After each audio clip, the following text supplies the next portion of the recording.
ಇಂದು ಮಹತ್ವದ ರಾಜ್ಯ ಸಚಿವ ಸಂಪುಟ ಸಭೆ ನಡೆಯಲಿದೆ. ಹಾಗಾದ್ರೆ ಸಿಎಂ ಸಿದ್ದರಾಮಯ್ಯ ಅವರ ನೇತೃತ್ವದಲ್ಲಿ ನಡೆಯಲಿರುವಂತಹ ಈ ಒಂದು ಸಭೆಯಲ್ಲಿ ಯಾರೆಲ್ಲ ಭಾಗಿಯಾಗ್ತಾರೆ, ಯಾವ ವಿಚಾರಕ್ಕೆ ಸಂಬಂಧಪಟ್ಟಂತೆ ಇವತ್ತು ಚರ್ಚೆಗಳು ಆಗಬಹುದು. ಇವತ್ತು ಕ್ಯಾಬಿನೆಟ್ ನಡೀತಾ ಇದೆ. ಸಂಜೆ 6 ಗಂಟೆಗೆ ವಿಧಾನಸೌಧದ ಕ್ಯಾಬಿನೆಟ್ ಹಾಲ್ನಲ್ಲಿ ಸಭೆ ಮಾಡಲಾಗುತ್ತೆ. ಸಭೆಯಲ್ಲಿ ಹಲವು ಮಹತ್ವದ ವಿಷಯಗಳ ಕುರಿತು ಚರ್ಚೆ ಆಗುತ್ತೆ. ಕಾರಣ ಏನು ಅಂತಂದ್ರೆ ಮೊನ್ನೆ ಅಷ್ಟೇ ಕೇಂದ್ರ ಬಜೆಟ್ ಆಯಿತು. ಇನ್ನೇನು ರಾಜ್ಯ ಸರ್ಕಾರ ಬಜೆಟ್ ಮಂಡನೆ ಮಾಡೋದಷ್ಟೇ ಬಾಕಿ ಇದೆ. ಆದಷ್ಟು ಬೇಗ ಅದು ಕೂಡ ಆಗುತ್ತೆ. ಇದೇ ವಿಚಾರವಾಗಿ ಈಗ ಸಂಪುಟ ಸಭೆ ನಡೆಯುತ್ತೆ. ಈ ಸಭೆಯಲ್ಲಿ ಚರ್ಚೆ ಆಗುತ್ತೆ. ಯಾವುದಕ್ಕೆ ಎಷ್ಟು ಅನುದಾನ ಹಂಚಿಕೆ ಆಗಬೇಕು, ಎಲ್ಲಿ ಏನು ಅಭಿವೃದ್ಧಿ ಮಾಡಬೇಕು ಎಲ್ಲವೂ ಕೂಡ ನಿರ್ಧಾರ ಆಗುತ್ತೆ. ಮೊದಲನೇದಾಗಿ ಕ್ಯಾಬಿನೆಟ್ ಸಭೆಯಲ್ಲಿ ಎಲ್ಲರ ಅಭಿಪ್ರಾಯಗಳನ್ನ ಪಡೆದು ಅದಾದ ನಂತರ ಒಂದು ನಿರ್ಧಾರಕ್ಕೆ ಬರ್ತಾರೆ. ಸಿಎಂ ಸಿದ್ದರಾಮಯ್ಯ ಅವರ ನೇತೃತ್ವದಲ್ಲಿ ನಡೆಯಲಿರುವಂತಹ ಈ ಒಂದು ಸಭೆ ಸಂಜೆ 6 ಗಂಟೆಗೆ ಇವತ್ತು ವಿಧಾನಸೌಧದ ಕ್ಯಾಬಿನೆಟ್ ಹಾಲ್ನಲ್ಲಿ ನಡೀತಾ ಇದೆ. ಸಭೆಯಲ್ಲಿ ಹಲವು ಮಹತ್ವದ ವಿಷಯಗಳ ಬಗ್ಗೆ ಚರ್ಚೆ ಆಗಲಿದೆ. ಅಂದ್ರೆ ನಮ್ಮ ಕರ್ನಾಟಕ ವಿಚಾರದಲ್ಲಿ, ಕರ್ನಾಟಕದಲ್ಲಿ ಯಾವ ಕ್ಷೇತ್ರಕ್ಕೆ ಎಷ್ಟು ಅನುದಾನ ಹಂಚಿಕೆ ಆಗಬೇಕು, ಎಲ್ಲಿ ಏನು ಅಭಿವೃದ್ಧಿ ಆಗಬೇಕು ಎಲ್ಲವೂ ಕೂಡ ಬಹುಶಃ ಅದರಲ್ಲೂ ಕೂಡ ರಾಜ್ಯ ಸರ್ಕಾರ ಯಾವಾಗ ಬಜೆಟ್ ಮಂಡನೆ ಮಾಡುತ್ತೆ ಅದು ಕೂಡ ಶೀಘ್ರದಲ್ಲೇ ಗೊತ್ತಾಗುತ್ತೆ. ಇದೇ ವಿಚಾರವಾಗಿ ಇವತ್ತು ಸಭೆ ಮಾಡಲಾಗ್ತಾ ಇದೆ. ಕರ್ನಾಟಕ ಅಂತರಂಗ ಗಂಗೆ ಸೂಕ್ಷ್ಮ ನೀರಾವರಿ ನಿಗಮ ನಿಯಮಿತ ಸ್ಥಾಪನೆ ಬಗ್ಗೆಯೂ ಕೂಡ ಚರ್ಚೆ ಆಗಲಿದೆ. ಇದೇ ವಿಚಾರಕ್ಕೆ ಸಂಬಂಧಪಟ್ಟಂತೆ ಮತ್ತಷ್ಟು ಮಾಹಿತಿಯನ್ನ ಕೊಡ್ತಾರೆ ನಮ್ಮ ಪ್ರತಿನಿಧಿ ಬಸವರಾಜ್ ಹುಗಾರ್. ಬಸವರಾಜ್, ಇವತ್ತು ಸಭೆಯಲ್ಲಿ ಏನೆಲ್ಲ ಚರ್ಚೆ ಆಗಲಿಕ್ಕೆ ಸಾಧ್ಯ ಇದೆ? ಕಾರಣ ಏನು ಅಂತಂದ್ರೆ ಇನ್ನೇನು ಕೇಂದ್ರ ಬಜೆಟ್ ಆಯಿತು, ಈಗ ರಾಜ್ಯ ಸರ್ಕಾರ ಬಜೆಟ್ ಮಂಡನೆ ಮಾಡೋದೊಂದು ಬಾಕಿ ಇದೆ. ಹಾಗಾಗಿ ಈ ಒಂದು ಸಭೆಯಲ್ಲಿ ಯಾವೆಲ್ಲ ವಿಚಾರಕ್ಕೆ ಸಂಬಂಧಪಟ್ಟಂತೆ ಚರ್ಚೆ ಆಗಬಹುದು?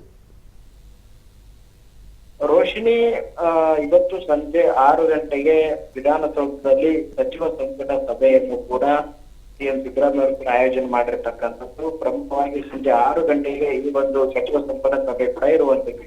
ಈ ಸಭೆಯಲ್ಲಿ ಪ್ರಮುಖವಾಗಿ ಇನ್ನೇನು ಬಜೆಟ್ ಮಂಡನೆ ಮಾಡ್ಲಿಕ್ಕೆ ರಾಜ್ಯ ಸರ್ಕಾರ ಸಿದ್ಧತೆಯನ್ನು ಕೂಡ ಮಾಡ್ಕೊಳ್ಳಾಗ್ತದೆ. ಇವತ್ತಿನಿಂದಲೇ ಹಲವು ಇಲಾಖೆಗಳ ಜೊತೆ ಕೂಡ ಸಿಎಂ ಸಿದ್ದರಾಮಯ್ಯ ಅವರು ಬಜೆಟ್ ನ ಪೂರ್ವಭಾವಿ ಸಭೆಯನ್ನು ಕೂಡ ಆಯೋಜನೆ ಮಾಡಿದ್ದಾರೆ.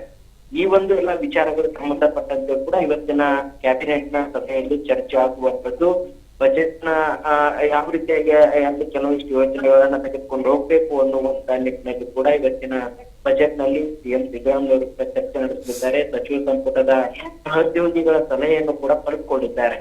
ಪ್ರಮುಖವಾಗಿ ಅಬಕಾರಿ ಇಲಾಖೆ ವಿಚಾರಕ್ಕೆ ಸಂಬಂಧಪಟ್ಟಂತೆ ಕೂಡ ಇವತ್ತಿನ ಸಚಿವ ಸಂಪುಟದಲ್ಲಿ ಚರ್ಚೆ ಆಗುವಂತ ಸಾಧ್ಯತೆ ಇದೆ. ಯಾಕಂತಂದ್ರೆ ದೊಡ್ಡ ಮಟ್ಟದಲ್ಲಿ ವಿಪಕ್ಷಗಳು ಇದನ್ನ ಹೋರಾಟಕ್ಕೆ ತೆಗೆದುಕೊಂಡು ಹೋಗ್ತಾ ಇದ್ದಾವೆ. ಸದನದ ಬಾವಿಗಳು ಹೋರಾಟ ಮಾಡಿದಾವೆ. ಸಚಿವ ಆರ್.ಬಿ. ತಿಮ್ಮಾಪುರ ಅವರು ರಾಜೀನಾಮೆ ತೆಗೆದುಕೊಳ್ಳುವಂತ ನಿಟ್ಟಿನಲ್ಲಿ ಬಹಳಷ್ಟು ದೊಡ್ಡ ಮಟ್ಟದಲ್ಲಿ ಆಗ್ರಹ ಕೂಡ ಮಾಡಿದ್ರೆ ಅವರು ಧರಣಿ ಮಾಡಿದ್ರು. ಇದಕ್ಕೆ ಯಾವ ರೀತಿಯಾಗಿ ಕ್ರಮ ಕೈಗೊಳ್ಳಬೇಕು ಅನ್ನುವಂತ ನಿಟ್ಟಿನಲ್ಲಿ ವಿಪಕ್ಷಗಳು ವಿನಾಕಾರಣ ಆರೋಪ ಮಾಡ್ತಾ ಇದ್ದಾವೆ. ಇದರ ಸತ್ಯಾಸತ್ಯತೆ ಏನು ಅನ್ನುವಂತ ವಿಚಾರಕ್ಕೆ ಸಂಬಂಧಪಟ್ಟಂತೆ ಕೂಡ ಇವತ್ತಿನ ಸಚಿವ ಸಂಪುಟದಲ್ಲಿ ಚರ್ಚೆ ಆಗ್ತಿದೆ. ಮತ್ತೆ ಈಗ ಪ್ರಮುಖವಾಗಿ ಹಲವು ಜಿಲ್ಲೆಗಳಲ್ಲಿ ಕೆಲವೊಂದಿಷ್ಟು ಇಲಾಖೆ ಸಂಬಂಧಪಟ್ಟಂತ ಯೋಜನೆಗಳಿದ್ದಾವೆ. ಅವುಗಳಿಗೆ ಕೂಡ ಕಾಮಗಾರಿಗಳಿಗೆ ಕೂಡ ಸಚಿವ ಸಂಪುಟ ಇವತ್ತು ಒಪ್ಪಿಗೆ ಕೊಡಲಿದೆ. ರೋಶಿನಿ, ಇನ್ನು ಬಸವರಾಜ್, ಈ ಬಾರಿ ನೀರಾವರಿ ಯೋಜನೆಗಳಿಗೆ ಎಷ್ಟು ಆದ್ಯತೆಯನ್ನ ಕೊಡಬಹುದು ಅಂತ ಹೇಳಿ, ಕಾರಣ ಏನು ಅಂತಂದ್ರೆ ಕೇಂದ್ರ ಬಜೆಟ್ ಸಂದರ್ಭದಲ್ಲೂ ಕೂಡ ನೀರಾವರಿ ಯೋಜನೆಗಳ ಬೇಡಿಕೆಗಳೇ ಜಾಸ್ತಿ ಇಟ್ಟಿದ್ರು ನಮ್ಮ ರಾಜ್ಯ ಸರ್ಕಾರದಿಂದ. ಹಾಗಾಗಿ ಇಲ್ಲಿ ಇವತ್ತು ಈ ಕುರಿತು ಏನೆಲ್ಲ ಚರ್ಚೆ ಆಗ್ಬೋದು, ಅದಾದ ನಂತರ ಏನ್ ನಿರ್ಧಾರ ಆಗ್ಬೋದು ಅಂತ? ರೋಶಿನಿ, ಈ ಬಾರಿಯ ಒಂದಿಷ್ಟು ಬಜೆಟ್ ನಲ್ಲಿ ಕೂಡ ನೀರಾವರಿ ಯೋಜನೆಗಳಿಗೆ ಹೆಚ್ಚಿನ ಆದ್ಯತೆ ಕೊಡಬೇಕು ಅನ್ನುವಂತ ನಿಟ್ಟಿನಲ್ಲಿ ರಾಜ್ಯ ಸರ್ಕಾರ ಮುಂದಾಗ್ತಾ ಇದೆ.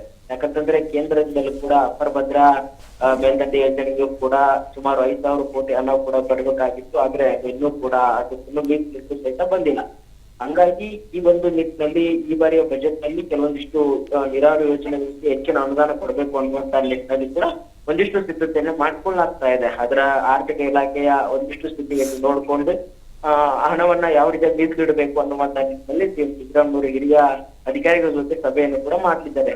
ಈಗಾಗಲೇ ಕೇಂದ್ರದಲ್ಲಿ ಎಲ್ಲ ನೀರಾವರಿ ಯೋಜನೆ ಪ್ರಮುಖವಾಗಿ ಕೇಂದ್ರದಲ್ಲಿ ಕೂಡ ಈಗ ಅಲ್ಲಿ ಅನುಮತಿ ಬೇಕಾಗಿದೆ.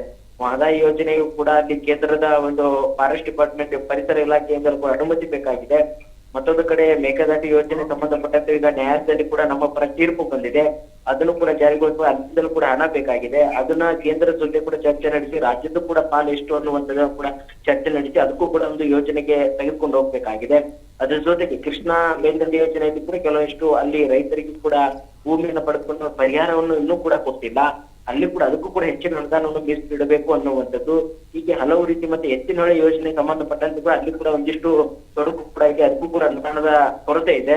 ಅದನ್ನು ಕೂಡ ಕೆಲವೊಂದಿಷ್ಟು ಯಾವ ರೀತಿಯಾಗಿ ರಾಜ್ಯದಿಂದ ಮತ್ತೆ ಒಂದು ನಿಯೋಗವನ್ನು ಕೈಗೊಂಡು ತೆಗೆದುಕೊಂಡು ಹೋಗಿ ಕೇಂದ್ರದಿಂದಲೂ ಕೂಡ ಅನುದಾನ ಪಡೆಯುವಂತಹ ನಿಟ್ಟಿನಲ್ಲಿ ರಾಜ್ಯ ಸರ್ಕಾರ ಯಾವ ರೀತಿಯಾಗಿ ಮುಂದಿನ ತೀರ್ಮಾನ ತೆಗೆದುಕೊಳ್ಬೇಕು ಅನ್ನುವಂತಹ ನಿಟ್ಟಿನಲ್ಲಿ ಸಭೆಯಲ್ಲಿ ಚರ್ಚೆ ನಡೆಸಿ ಮುಂದಿನ ನಡೆ ತೀರ್ಮಾನ ಕೈಗೊಳ್ಳುವಂತ ಎಲ್ಲ ಸಾಧ್ಯತೆ ಕೂಡ ಇದೆ. ರೋಷಿನಿ. ಎಸ್, ಥ್ಯಾಂಕ್ ಯು ಬಸವರಾಜ್ ನಿಮ್ಮೆಲ್ಲ ಮಾಹಿತಿಗಾಗಿ.